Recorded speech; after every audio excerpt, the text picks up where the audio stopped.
வணக்கம் மக்களே, welcome back to நீற்று இன்று நாளை. இப்போ இருக்கிற பசங்களாம் பார்த்தீங்கன்னா கொரியன் சீரியல், கொரியன் ஃபுட் தான் கேட்குறாங்க.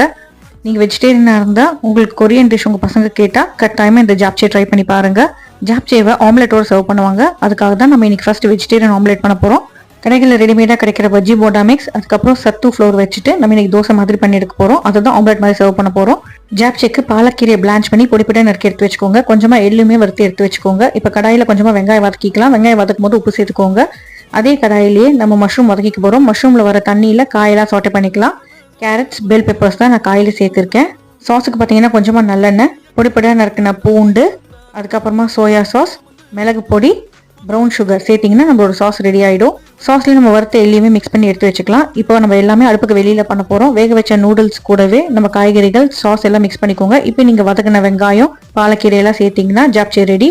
சர்வ் பண்ணும்போது மேலே வெஜ் ஆம்லெட் வச்சு சர்வ் பண்ணுங்கள். தேங்க்ஸ் ஃபார் வாட்சிங்.